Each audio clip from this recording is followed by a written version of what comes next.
Hello everyone, welcome to Math with Ruth. So today I'm going to be working on a couple of problems with you guys and showing you how to solve them and why I got the answer that I got. I hope this is very helpful and I hope you enjoy it. Today I do not have any jokes, but I hope you still enjoy it regardless. So let me start with my presentation here. So let me see. It says sets and whole numbers, number theory and numerations and computations by Ruth Suarez. So we start with Venn diagrams here. It says let U, which is universe, stands for universe, A, B, C, D, E, F, G, H, and then set A, which is B, C, D, G, H, set B, D, F, H, and set C, which is D, G, H. Create a 3-loop Venn diagram to show all 8 elements of U, which is universe, and then list the elements in the following sets. Use the correct notation. So right here, in the letter A, it says U, which is universe, contains all the letters. So the U is going to be our little box right there where all of our sets are.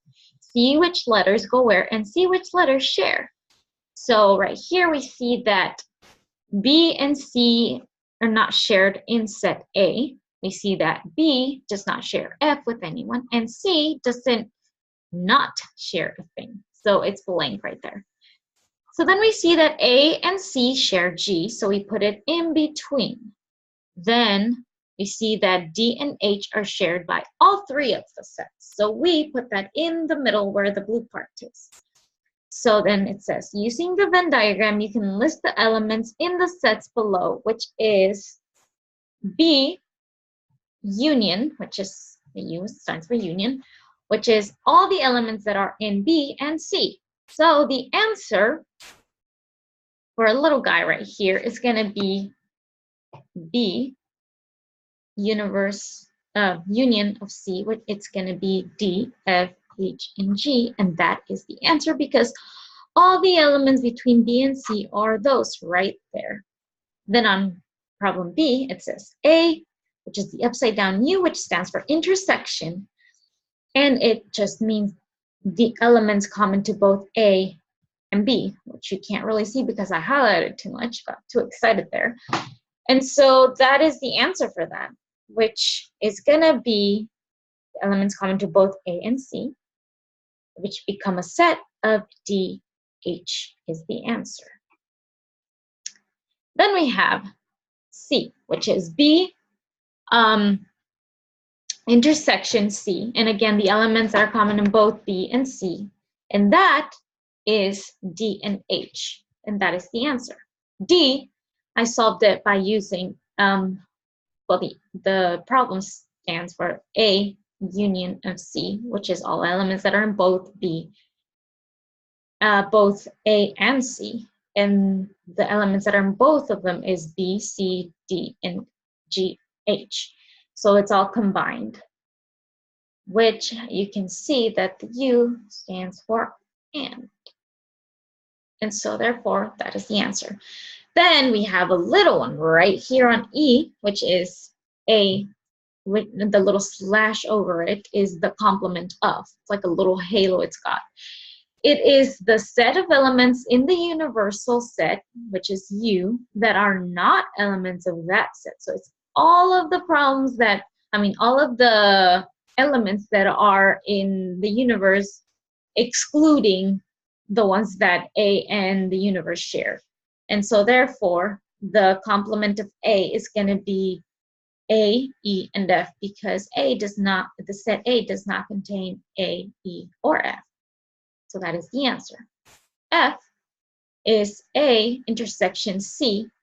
And so we already know that it means the elements that are the common to both of those sets. And that is G, because both of those have G in common. Now we have a little bit more complex. So right here we have A union B intersection C. So first of all, you solve the parentheses first, because remember the please excuse my dear Aunt Sally. So right here, we're going to start with the parentheses. So B intersection of C is D and H. Those are the ones that they both have in common.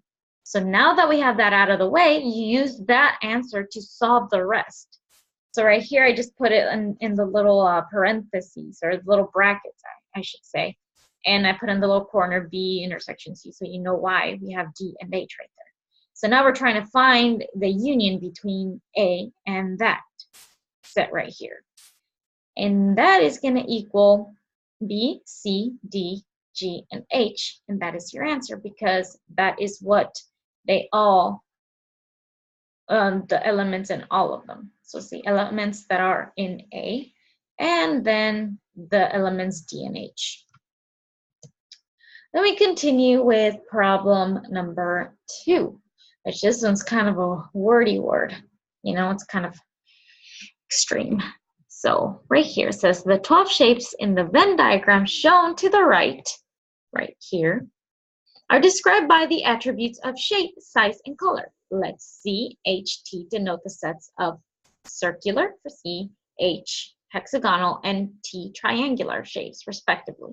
Let S, L, R, and B denote the sets of small, large, red, and blue shapes. As you can see, I kind of put them in the different colors so you can kind of see the resemblance right there. The set A contains the shapes that are small and not a triangle. So that's going to be written as A equals S intersection of complement of T, because we said that little halo over the letter, it means complement. Complete the parts A through D. So A, it says, describe which shapes are found in set L intersection of H. The symbol, I already know, indicates an intersection of sets. The intersection of two sets, L and H, are written. L intersection H is the set of elements common to both L and H. So we are going to be kind of putting it in a sentence. So it's kind of like, I love English, so that I really like doing these, because you just write it out. So L intersection of H set equals the set of large hexagonal shapes. So as you can see, the L stands for large and the H stands for hexagonal. So you're combining those two together, so it's large hexagonal shapes. Then it has the describe which shapes are found in the set C union of H. The symbol U indicates a union of sets. The union of two sets C and H, written C intersection H, is the set of all elements that are in C or H. So remember, the U is going to stand for or. So right here we see the C, the U, which stands for or, H. So we're going to say, essentially, whenever you're writing it down, it's going to be the set of hexagons or circles. So hexagons or circles pretty much is C union H. So there you go. Sharing. Next is describe which shapes are found in set T intersection of, remember the complement of R, which is the little halo. Remember that the intersection of two sets T and R, written T intersection R, is a set of elements common to both T and R. But remember, whenever we put the little halo, that means the set of elements in the universal set that are not elements of R. So it's going to be not. So pretty much what the halo does in this, it just means not red. So how are we going to write this? So it equals the intersection of the set of triangles. So triangles that are not red, because if it didn't have the little halo meaning not, this would be triangles that are red. But since the little halo is over it, it means not. So there you go. That is how you find that answer. Then we say, describe which shapes are found in the set C intersection S intersection R. first we identify each set in the expression, which is circles. Then it's S for small, and then it's R for red. So all the elements in the set of R are red.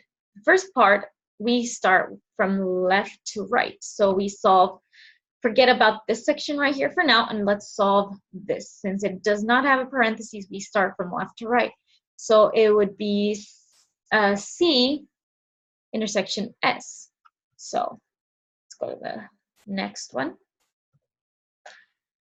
And then you see the intersection of the set of circles and the set of small shapes is the set of small circles. So we combine those two and it becomes small circles.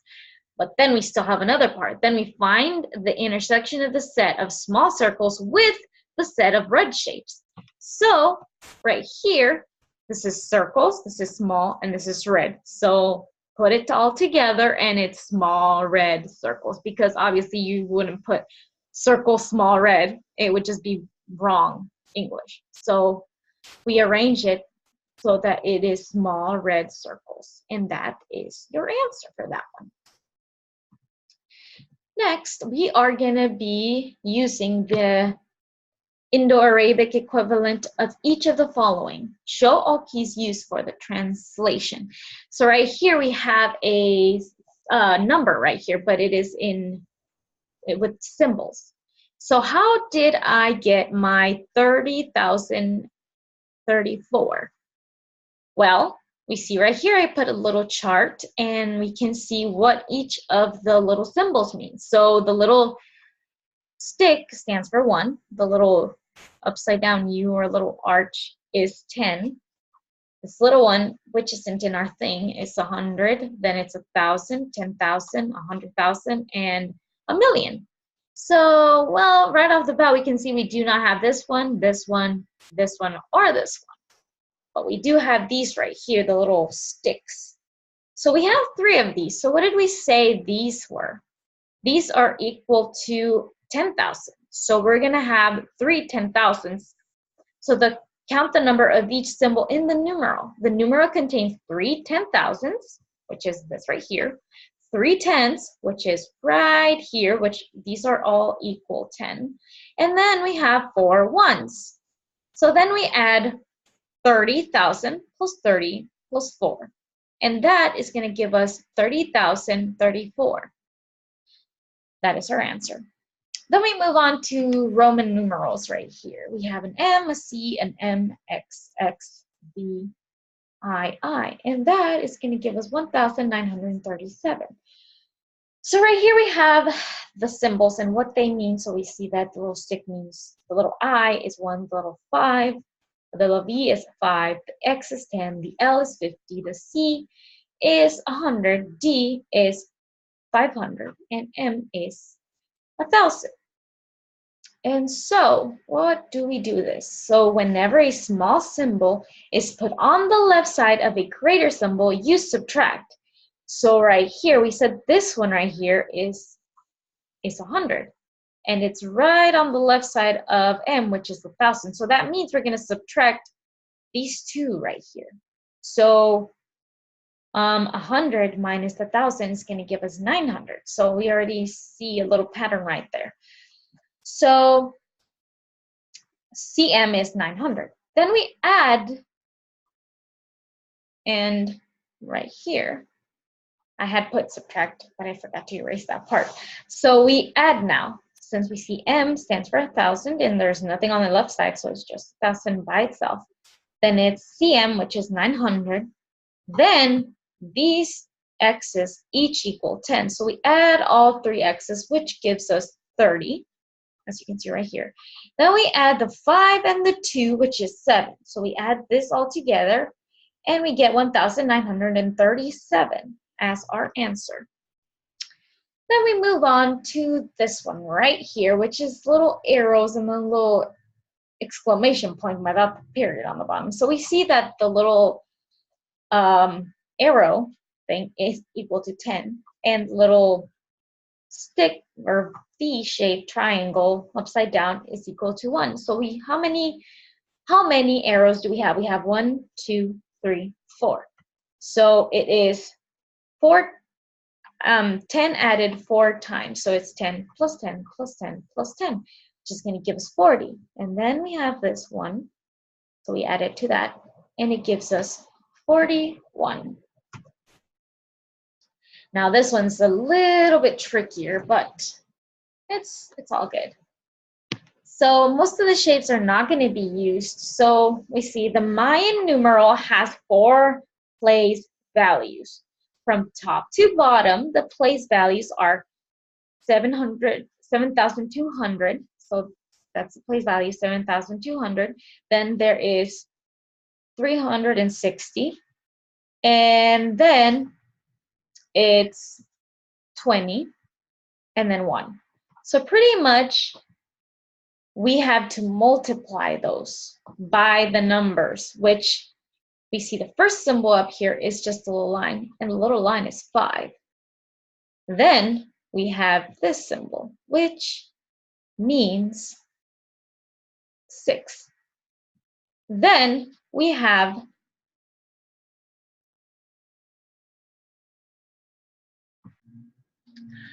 we see that that one's equal to 6. Then these 3 right here, the dots, are equal to 3. And then this one right here is 17. So what do? Well, as you can see right here, we add 5, which we said was the first one, times 7,200, which is going to give us 36,000, plus, as you can see, 6 times 360 is going to give us 2,160. Then plus, we see 3 times 20 because of the place values, which is going to give us 60. Plus, then we see here 17 times 1, which is going to give us 17. So we add all these together because of the place values from top to bottom and using the numbers that are already on here, which is 5, 6, 3, and 17. And that's going to give us 38,237. And that is going to be our answer. Now, we are going to be using the lattice algorithm. So it's, you use lattice multiplication for parts A through D. So multiply 28 by 32 using the lattice algorithm. So right here, what we do is we construct a rectangle consisting of 2 columns for 28. So 2 columns for 28. And then 2 rows for each digit of 32. So these are rows right here. So look at these 2 numbers right here. When you multiply, the first number goes above the diagonal. So we multiply 2 times 3. And so since we don't have another number, we just put 0 and then 6. And the second number goes below the diagonal. Then you add the numbers along the diagonal. So let's not get ahead of ourselves. Anyhow, what we do here is we multiply 2 times 3, which is 6. So we put a 0 on the top and a 6 in there. Then we multiply 8 times 3, which is 24. So we put the 2 above the diagonal and the 4 on the bottom. Then we continue with 2 times 2, which is 4. So we put a 0 there because there's no other number. And then we put the 4 down here. Then 8 times 2 is 16, which is going to give us 1 right here and 6 right here because it's 16. Now, once we multiply these numbers, what do? Oh, that's right. We add them diagonally like this, as you can see right there. I highlighted it so that it's easier for all, because if I hadn't, you would have been so confused. It's kind of hard. So we start from the bottom of the bottom right. And so here, nothing's added. So we just put the 6 down here. Then we add these together, which is 4 plus 1 plus 4, which is 9. Then we add 2 plus 6 plus 0, which is 8. And then 0 just goes on over to that side. And the answer is 896 because of how we did it that way. It's pretty fun, isn't it? I think so. Anyway. some of them start getting a little bit bigger. So it says multiply 273 by 628 using the lattice algorithm. And in this case, we do the same thing. You do the same, except you use 3 columns and 3 rows because we have 3 numbers and 3 numbers here. And then you add diagonally again. So we do the same thing. We multiply 2 times 6, which is 12. We put 1 here, 2 there. 7 times 6 is 42, so we put 4 here, 2 there. 3 times 6 is 18, so we put 1 here and 8 there. Then we go like that, and like that, and like that, giving us our numbers right here, like columns. So that's how we do it. Then we add. We add 4 with nothing, so we just bring it down. 6 plus 2 plus 6 is 24. So we carry, no, it's 14.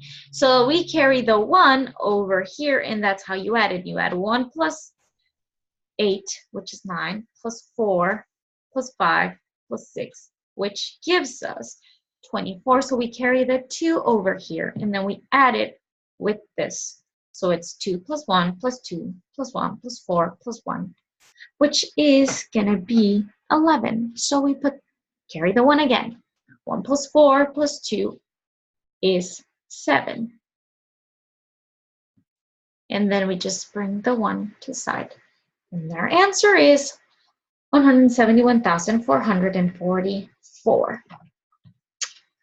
So you kind of get the gist of what we're doing here. We do the same thing with these right here, and we get our answer, which is 571,652 is the answer. And as you can see right here, we just keep doing the same thing. Our first number is always going to be on the top, and then our second number is going to be on the side, on our right side. And we're just going to multiply and then add. So next it says, oops, use rounding to the leftmost digit to estimate the results of each of the following expressions, then make the exact computation. Discuss the results for your estimations and the exact answers and the differences. Parts A through C.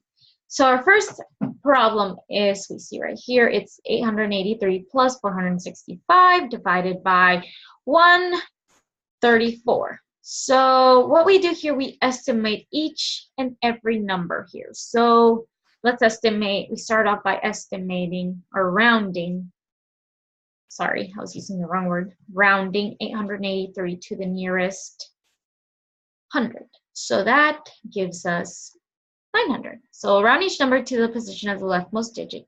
The digit to the right of this position is 5 or more. Add 1 to the digit in the position to which you are rounding. Otherwise, leave it alone for the same.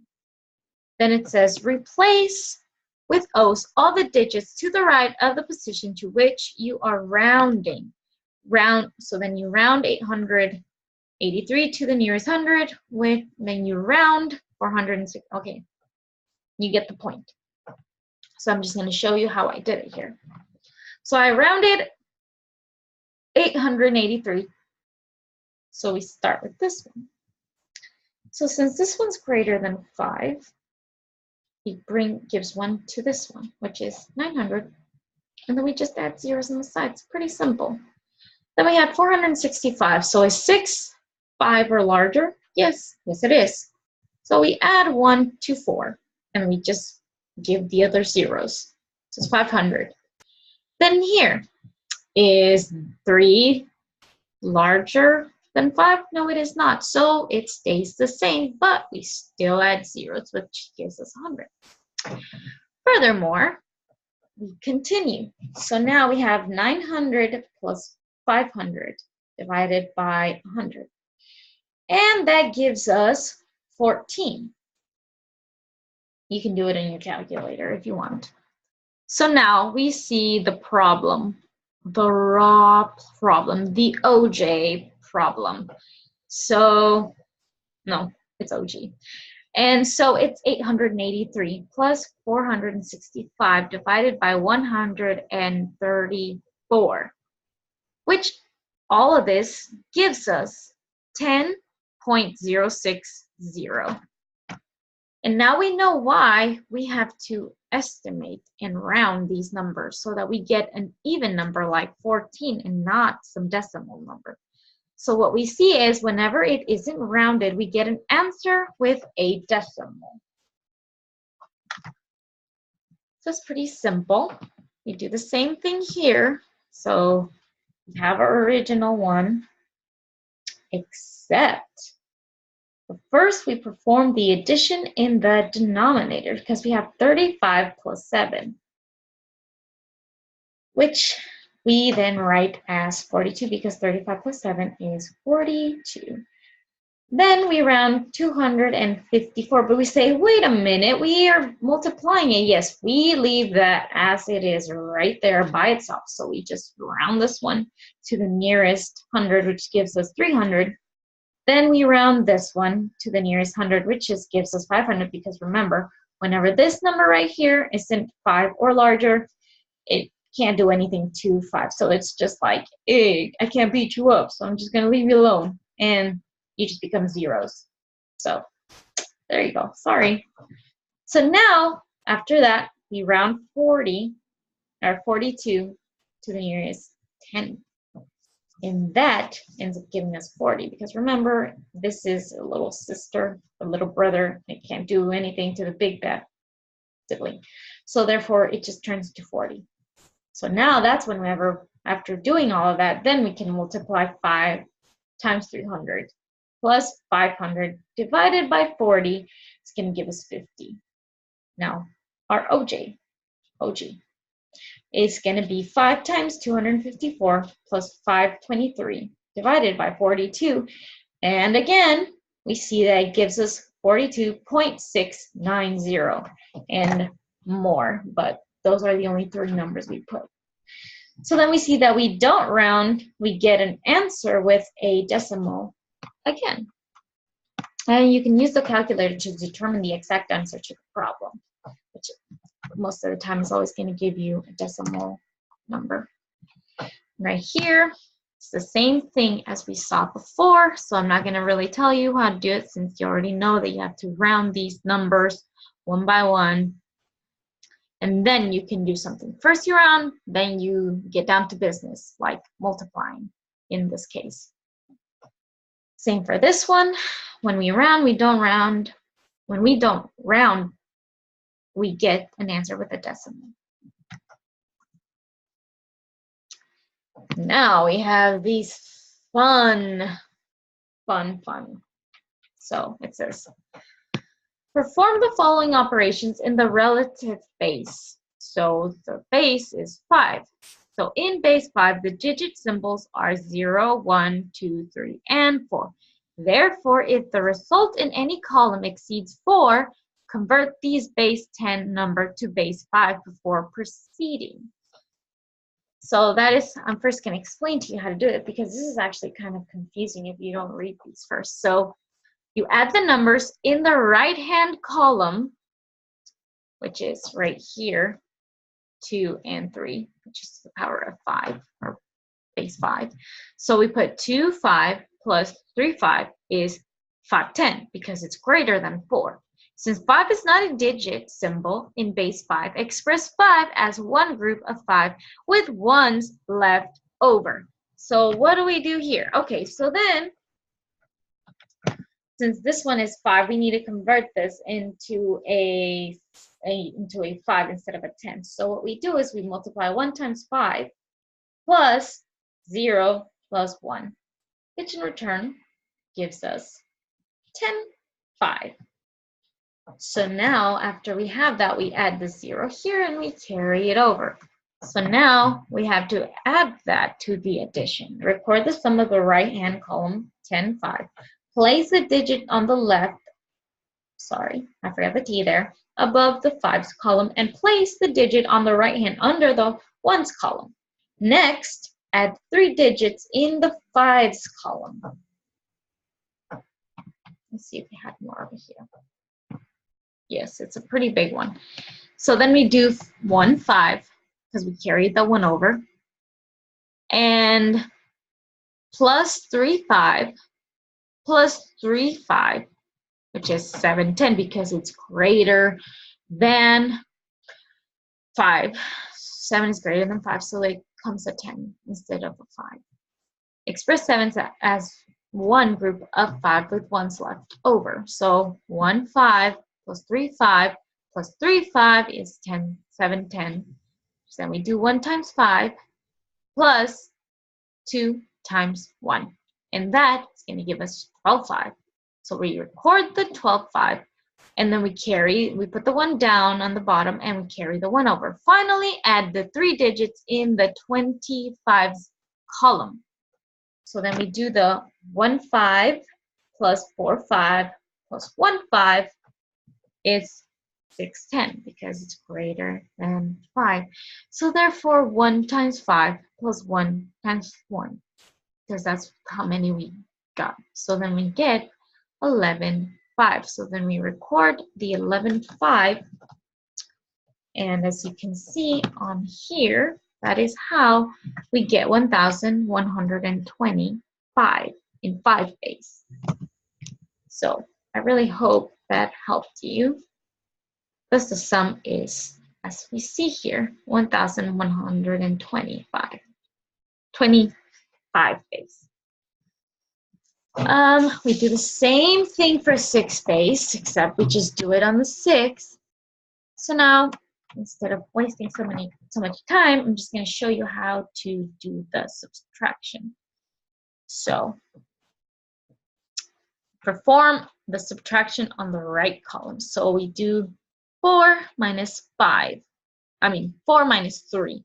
So we put 4, 5 minus 3, 5 equals 1, 5.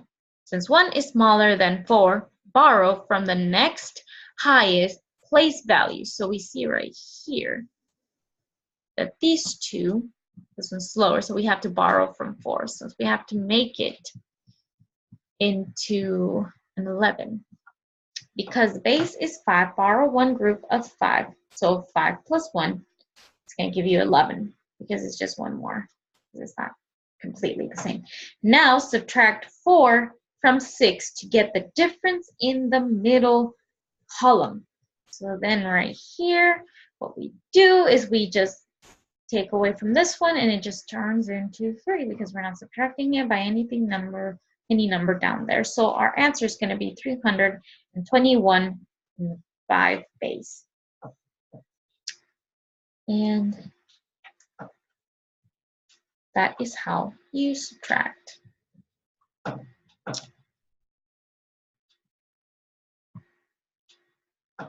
Anyhow, I really hope that you guys got something out of this and that you understand the problems, and now you can solve all of these fun, exciting problems, and you understand why. So I hope you guys have a wonderful day, and I will see you next time. Bye.